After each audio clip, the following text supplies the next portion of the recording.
दोस्तों नमस्कार। क्या चंद्रयान 3 हुआ फेल? क्या अब कभी काम नहीं करेगा? चंद्रयान 3 जिसका डर था वही हुआ।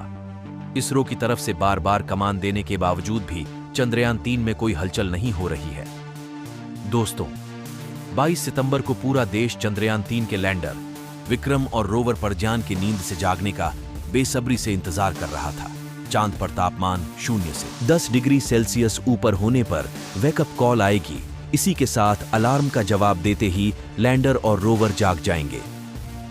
चंद्रमा के दक्षिणी ध्रुव से 6 किलोमीटर दूर मौजूद शिव शक्ति पॉइंट पर सुबह होने वाली है और यह कोई छोटी मोटी सुबह नहीं बल्कि अगले 14-15 दिनों तक रहने वाली सुबह है। यह उम्मीद की सुबह है।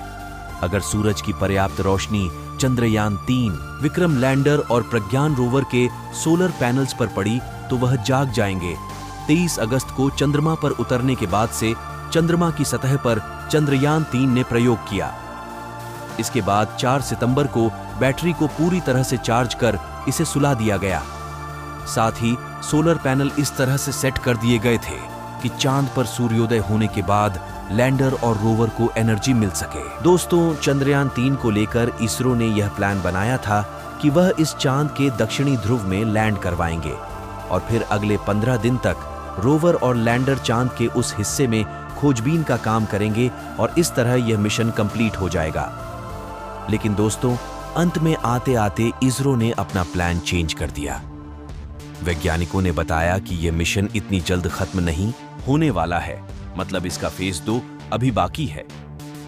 वर्तमान समय में हमारा चंद्रयान 3 चांद के उस भयानक इलाके के अंदर गहरी नींद में सो रहा है, यानी विक्रम लैंडर और प्रज्ञान रोवर डीएक्टिव है और उनके जागने का समय आ गया है। ऐसे में इसको लेकर वैज्ञानिकों ने अपनी पूरी तैयारी शुरू कर दी है और पूरी तरह से तैयार हो गए हैं। मगर इसी बीच एक बुरी खबर, यानी कि वैज्ञानिकों को एक बड़ा झटका लग गया है। आखिर इसरो के लिए बुरी खबर क्या है, यह हम वीडियो में आगे आपको बताएंगे।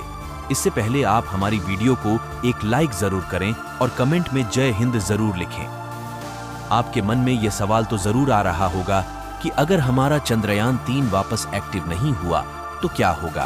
क्या हमारा रोवर और लैंडर हार मान चुके हैं? आपके मन में आ रहे इस तरह के सभी सवालों के जवाब आज हम आपको देंगे। पहले आपको यह बता देते हैं कि आखिर चंद्रयान 3 को स्लीप मोड में क्यों डाला गया था। मतलब कि वह रात में भी तो काम कर सकता था। वहां पर रात के समय में भी तो मिट्टी पर खोज की जा सकती है। तो फिर आखिर वह क्या वजह रही होगी कि इन दोनों को रात के समय डीएक्टिव करना पड़ा? चलिए आपको डिटेल से बताते हैं। दोस्तों यह बात आप जानते ही है कि पृथ्वी की तुलना में चांद की दुनिया बहुत ही ज्यादा अलग है।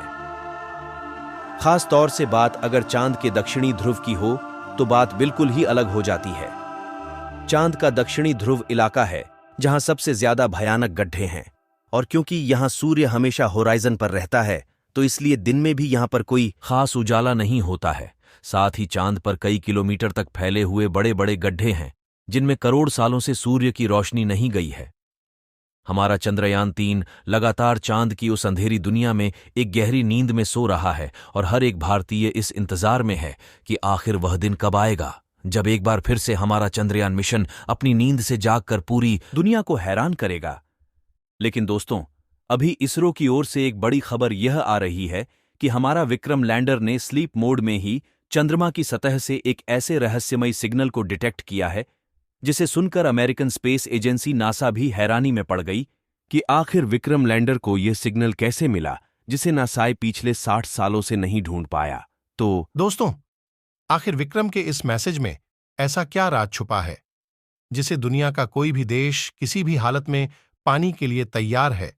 चांद का ऐसा कौन सा रहस्य है जिससे हमारा चंद्रयान 3 बहुत जल्द पर्दा उठाने वाला है?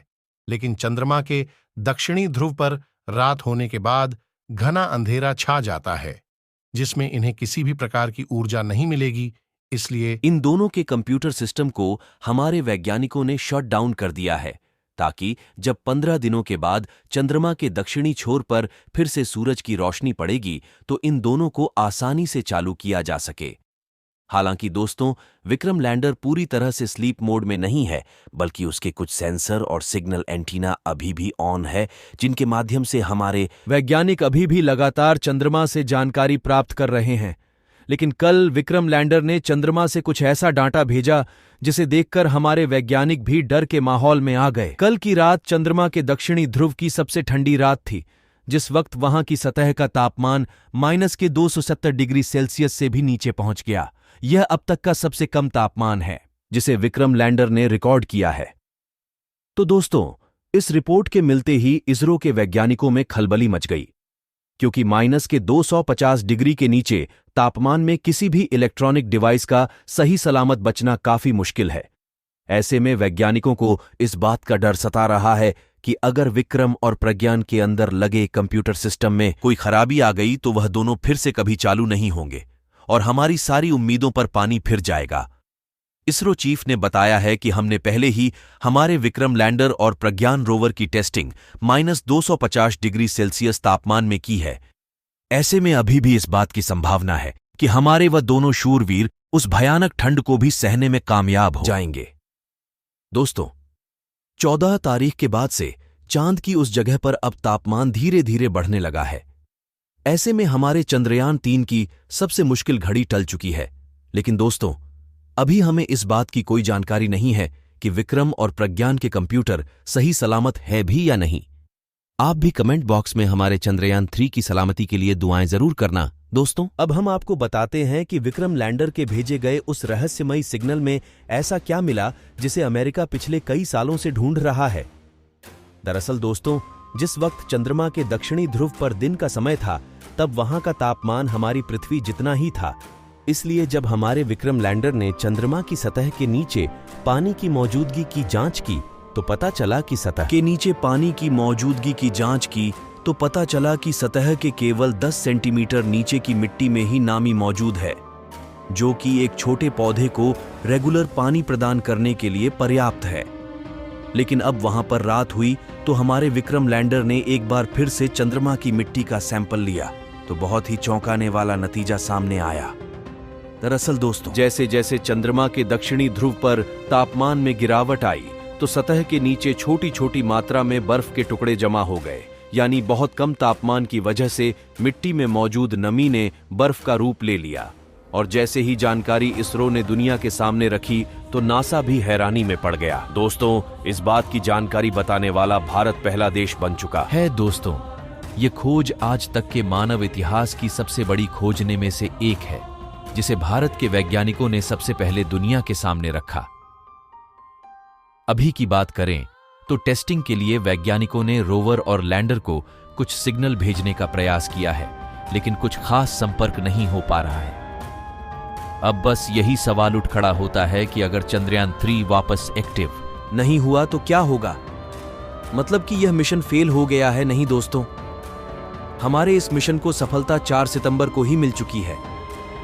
मतलब यह मिशन केवल 14 दिन का था, जो कि कब का कंप्लीट हो चुका है।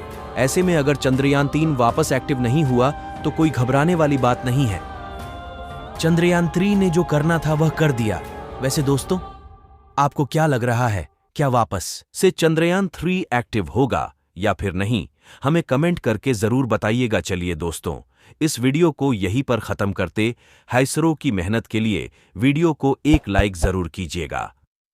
साथ ही ऐसे ही इंटरेस्टिंग वीडियो पाने के लिए हमारे चैनल जीके अड्डा 24 को सब्सक्राइब जरूर करें। वीडियो अंत तक देखने के लिए आपका बहुत बहुत धन्यवाद।